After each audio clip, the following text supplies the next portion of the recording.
This week on The Inside Story, we're 2 months from the U.S. presidential election. Worldwide political disinformation is on the rise, and advances in artificial intelligence make it harder to spot. Now, on The Inside Story, USA Votes 2024, a free press matters. Hello, I'm Jessica Jury, VOA Press Freedom Editor. Welcome to The Inside Story, a free press matters. With the US presidential elections less than 2 months away, efforts to influence the outcome and disinformation are on the rise. We take a look at those issues later, but first, Scott Stearns gets us started. Donald Trump is campaigning hard on the economy and on Kamala Harris. Here's what we know about Comrade Kamala Harris. She just doesn't care about the American people, especially hardworking people or middle-class Americans. She just doesn't give a damn about you. The Harris campaign says it's Trump who'll hurt working families with tax cuts for corporations. Building up the middle class will be a defining goal of my presidency. She'll make groceries more affordable by cracking down on price gouging. And she'll cut housing costs by taking on corporate speculators. The economy is voters' top issue in this election. That's a problem Harris needs to fix quickly, says political consultant Hank Scheinkopf. She's got to explain why people are paying what they think is more at the gas pump and why their bread costs as much as it does and why the manufacturers of those products are giving them less for their dollar. Trump running mate J.D. Vance says voting for Harris means losing more U.S. jobs. Think of all the powerful interests, the broken bureaucracy in this country, the people who've gotten rich shipping your jobs to China. They want Kamala Harris. The only way to beat him and the only way to fight back is at the ballot box this November. Harris's running mate Tim Walz says it's Democrats who are committed to U.S. workers. Donald Trump and J.D. Vance, they have something a little different in mind. The only thing these guys know about working people is how to take advantage of them, how to not pay them. Every single chance they've gotten, they've waged a war on workers and the ability to collectively bargain. With just over 2 months to go, this is a close race. Most public opinion polls show Harris with a slight lead over Trump nationally.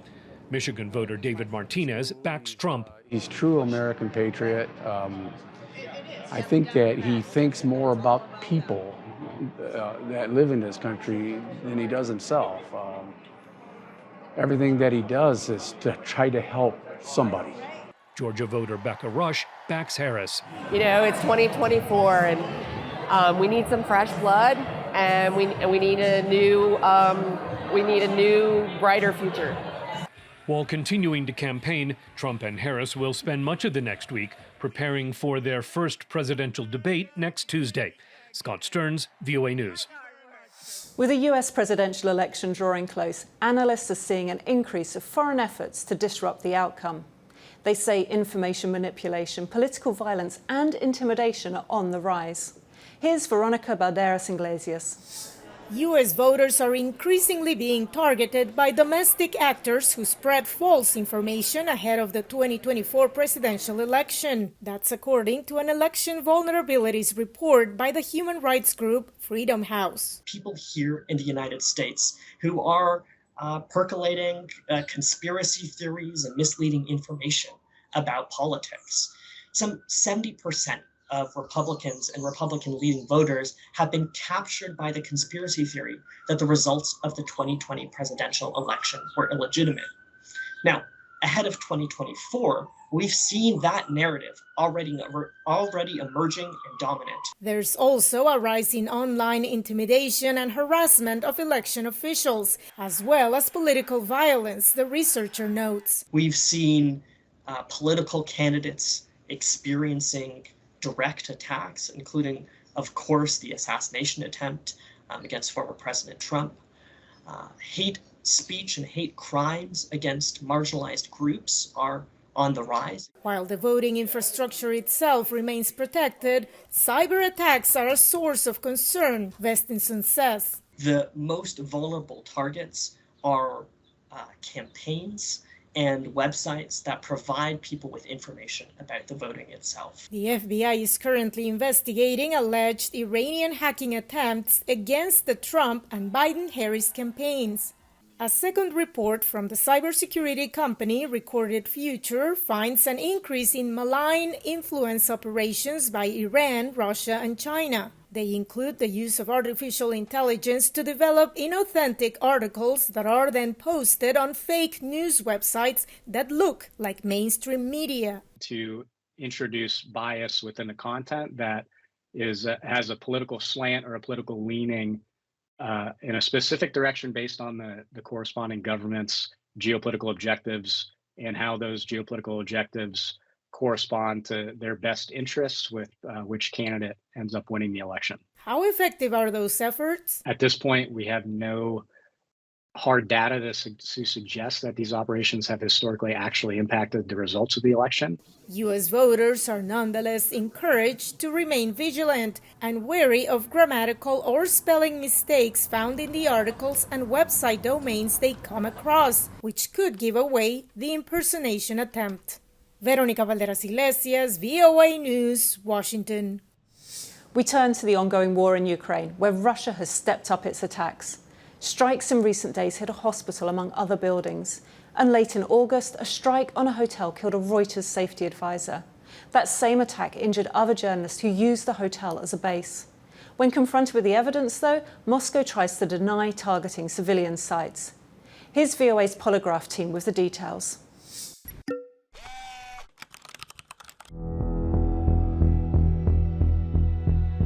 The Kremlin neither denied nor admitted Russian responsibility for a missile attack on a hotel hosting foreign journalists in Kramatorsk, eastern Ukraine, on August 24th. The strike killed Ryan Evans, a safety advisor for a Reuters news agency crew, and injured 2 Reuters journalists and other reporters. Kremlin spokesperson Dmitry Peskov downplayed the significance of the attack, arguing Russia does not target civilians and that Evans was not a journalist. I read information from the agency staff that he was not a journalist, but some kind of security advisor. I repeat once again, strikes are carried out on military infrastructure or facilities in one way or another related to military infrastructure. That is false. Evans was part of a Reuters news crew and had worked for the agency since 2022. He was entitled to the same protections as other media workers under international law, which also forbids directly targeting civilian objects. Press watchdogs say Russia has a well-documented history of systematic attacks on civilian structures housing foreign journalists in Ukraine. Reporters Without Borders said the Russian military hunts down journalists in Ukraine's Russian-occupied territory, giving them a choice between collaboration, prison, or death. RSF has documented 53 events in which 121 journalists have been victims that could be classified as war crimes. Not including Evans, the Committee to Protect Journalists has documented the deaths of at least 15 journalists and media workers covering the war. Moscow has likewise sought to control the narrative following Ukraine's August 6 incursion into Russia's Kursk region. Russia has opened criminal cases against at least 7 journalists who have reported from Kursk, falsely stating that they illegally crossed the border into Russia. Ukraine's National Union of Journalists documented Russian missile attacks on hotels in Kharkiv and other Ukrainian cities popular among journalists, calling it a deliberate tactic to limit coverage of the war in the international media.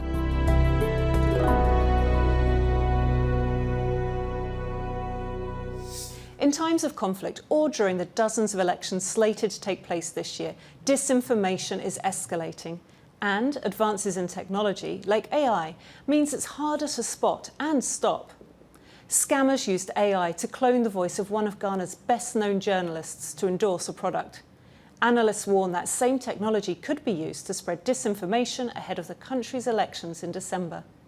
Senator has the story. Your financing conditions are not favorable and you've been forced. From the studios of City FM in Accra, Bernard Avler's voice reaches tens of thousands of Ghanaians every weekday. Along with his team, the radio and TV host engages the nation on the award-winning City Breakfast Show and on his TV show, The Point of View. I use a talk program platform to raise important development issues, but I also use the power of good interviews to question our duty bearers to actually demand for accountability. But that voice of accountability has been hijacked. Somebody called me and said, Bernard, I'm calling to check on the sex enhancement medicine that you discussed on your TV show last week. I was like, whoa, what are you talking about? Avler says perpetrators used artificial intelligence tools to clone his voice and show, then broadcast it on Facebook. To make it authentic, they used his show's introduction. Welcome to The Point of View. This is your favorite current affairs show on television. Here on the... But instead of talking about current affairs, the AI version promoted products. This is me they're using, and then a voice that sounds like mine somehow learns how I introduce my show. The people are coming up with new systems. Computer scientist and researcher Kweku Andoyamwa notes a surge in deepfake cloning technology since 2022, with tools now easily accessible. They charge you $1, which gives you access to clone your voice in like 3 steps. You repeat 3 phrases, and then you have a cloned version of your voice saying anything. In an election year, the easy access to AI poses a serious threat to Ghana's peace and security, analysts say. During the 2020 election, fake news and misinformation led to unrest, and at least 8 deaths linked to political violence were recorded. Some worry that cloning technologies could make the situation worse this year. City FM has already seen increased disinformation. It says perpetrators are using the media outlets' brand and credibility to spread disinformation. For this reason, City FM is introducing security features to flag fake news and clone content in their widely circulated photos and stories. Using QR code technology, audiences can easily verify images. It is also piloting a fact-checking project funded by the Danish Embassy in partnership with the Ghana Center for Democratic Development. It brings together forensic and investigative journalists. And then we are going the step further of also getting tech involved, combating it, and actually showing proof of the behind the scenes of actually we getting the verification of those disinformation content. Alongside fact-check initiatives in Ghana are calls for greater public education in media literacy and the detection of fake media in the run-up to elections. Senna Anutot for VOA News, Accra, Ghana. Countries including China, Russia, Iran, they use a range of tactics to try to influence the global stage. Beijing, for instance, sends foreign reporters to its cities to showcase culture, technology and tourism. But often, what's missing, say analysts, is an uncensored picture of China and its human rights abuses. Victoria Munga reports from Nairobi. Kenyan veteran journalist Zubeida Kananu still thinks about a trip in July that changed her worldview. The minute you get there, you feel like you're at home away from home. Kananu, a news editor and the president of Kenya's Editors Guild, says she was among 5 senior journalists on a Chinese embassy-sponsored media tour. It took us through, how media has evolved in China, the new technologies that they're using, the use of AI, the use of ChatGPT in telling their story on a day-to-day basis. Kananu wrote about Mao Zedong, the founder of Communist China. Her article, published in Kenya's local daily, is one of many stories about China she has in the pipeline. The trip gave Kananu first-hand experience interacting with people in China. They've embraced Africa in a way that I've never seen. And then they introduce you to their culture through food. China sees these trips as key cultural exchanges. Chinese embassy spokesperson Leo Pangyu tells VOA. He says media cooperation can not only improve the level of the media itself, but also help deepen the political, economic, social and cultural exchanges and cooperation between countries. China's efforts include sponsoring press tours to China and even sending some journalists to Xinjiang, a region where Western media have accused Beijing of human rights abuses. China literally wants to, in a very, in this very dark way, take these officials and take these foreign journalists to the exact location where these human atrocities are happening. And basically in this very censored and policed environment, tell them, look around, there's nothing to be seen here. China has sought to boost its image abroad by developing an international media network and signing agreements with local outlets from Europe, Latin America and Africa, according to the International Federation of Journalists. In Kenya, Beijing has set up media houses that employ hundreds of local journalists. Chinese broadcasters are aiming to compete with Western outlets with content in local languages, including Swahili. So now they want to do something different. They want whatever they're investing to be associated with massive information and penetrate to the village level.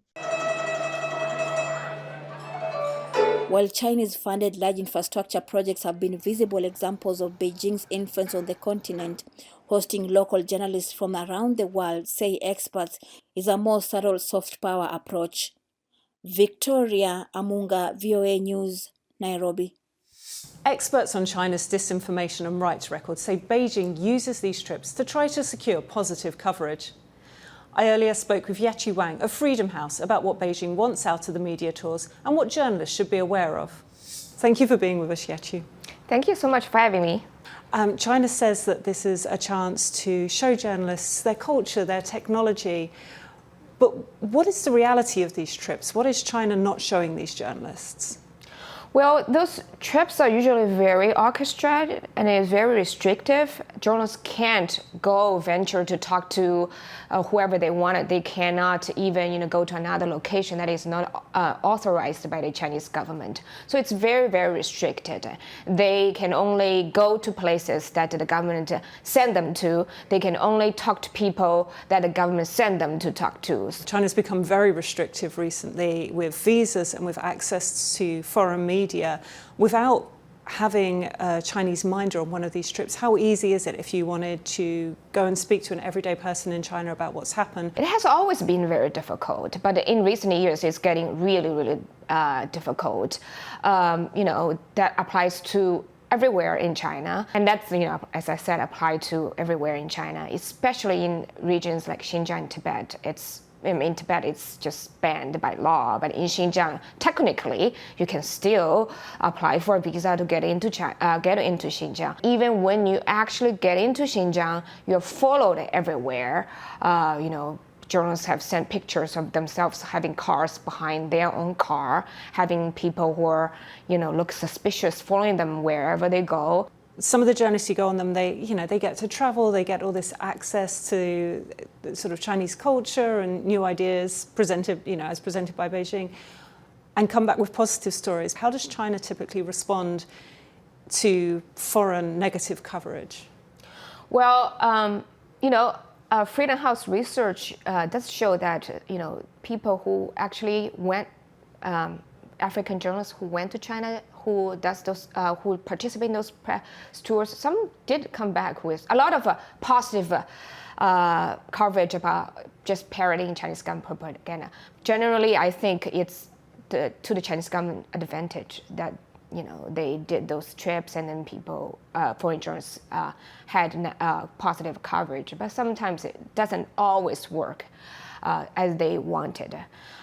In terms of when you are actually doing critical coverage of the Chinese government's human rights abuses in China, there are a lot of repercussions, even in the country that the journalists live in. They get censored by their own editors, the owners of their news outlet, because somehow either the news outlet is owned by China, but by Beijing, or somehow partnered with Chinese state media, or maybe the owner has some business in China. So the journalists, the African journalists, the Kenyan journalists, they get harassed, intimidated by Chinese government, whether it's by the consulate who denounce them, saying your coverage is biased, you're smearing the Chinese China's image, all that.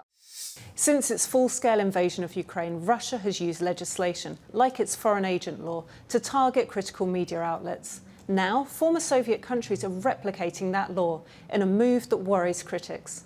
Liam Scott reports. Tens of thousands of people took to the streets of Georgia's capital, Tbilisi, this year to protest a new law targeting foreign-funded groups, but to no effect. When the law goes into force in September, nonprofits and media with more than a fifth of their funding from foreign sources will be required to register as so-called foreign agents, or risk inspection and hefty fines. The law supporters say it will bolster transparency and Georgian sovereignty. But analysts warn the legislation could be used to silence government critics and push Georgia further from the West. If they have to register, it will limit their abilities to report freely and critically of the authorities. But if they don't register, then they can be ruined financially. Georgia was celebrated as one of the freer former Soviet countries, but it has grown closer to Moscow in recent years amid declining freedoms and rising corruption, according to Said. Georgia is basically at the crossroads between Russia and the West. Some groups in Georgia say they will pay the fines rather than register as a foreign agent. That includes the Media Development Foundation, a press freedom group. It's quite complicated time for independent institutions in Georgia, but it's our fight and we should defend our rights and we should defend democracy in Georgia. Georgia is the latest in the region to adopt the Russia-style law. Kazakhstan and Kyrgyzstan have enacted similar laws too. And while the United States has its own Foreign Agents Registration Act, Watchdogs say the Russian law is more expansive and used to target critics. Moscow has designated dozens of media outlets as foreign agents, among them VOA and its sister network, Radio Free Europe, Radio Liberty, known as RFERL. It becomes more difficult, but we're not going to be deterred. We continue to stay on the mission. Failure to comply with Russia's law brings steep fines and the risk of imprisonment. It is one of the reasons RFERL and other outlets move teams to other European cities. We decided to stay as long as we can because being on the ground is crucial for us. And the pretext for leaving the country was the threat to security of journalism. Russia's crackdown on media after its full-scale invasion of Ukraine resulted in many journalists going into exile, including to neighboring Georgia. With this legislation, Georgia may also lose that status of a safe haven for lots of critical journalists from other countries, which will be very bad. With parliamentary elections in October, media defenders are anxious about how the new law will affect press coverage. Liam Scott, VOA News. Even in the most censored countries, media and dissenting voices can play an important role as watchdog. A group of North Korean defectors in Seoul has started a news website to expose North Korean human rights abuses. And they want to provide a more nuanced perspective about their homeland. Bill Gallo reports from the South Korean capital. When North Korea appears in global newscasts, it's usually scenes like this that dominate. The country's leader, Kim Jong-un, overseeing a weapons test. But those kinds of martial images obscure much of what's really going on in the country, says North Korean defector Lee Sun-min. North Korea is more than nuclear weapons and Kim Jong-un. There is a lot of people with different perspectives and different hopes and goals for the future of their country. Lee fled North Korea in 2012. He now helps run a website called NK Insider, whose goal is to elevate North Korean voices. A lot of people are talking about North Korea, like the scholars or experts, but there is certain differences when you hear the voices of North Koreans who lived there in that system. About 8 North Korean defectors write for the website, launched earlier this year. They communicate secretly with sources inside North Korea for their reporting. Some don't want to appear on camera. Zain Han, a former Pyongyang resident, fled North Korea just 2 years ago. Nobody can imagine what the situation is like inside North Korea, what the people experience inside North Korea, really as a slave inside North Korea. But I was there, I know. Han is one of very few North Koreans to recently make it to the South. That's because North Korea has tightened border security since the pandemic. It's getting more and more difficult to see new defection from North Korea. The ordinary North Korean people's chance is, I think, almost like a zero. He says one of his goals is to speak for North Koreans who have no voice and cannot leave. To give a platform to North Korean defectors and by extension to those still living inside North Korea. Doing what he can to provide a more nuanced perspective of his homeland. Bill Gallo, VOA News, Seoul, South Korea. For the latest news, you can log on to voanews.com. You can follow us on Instagram and Facebook at VOA News. And for all the press freedom related content, you can follow me on X at Jessica Dorit. Catch up on our past episodes at our free streaming service, VOA+. I'm Jessica Jareet. We'll see you next week for The Inside Story.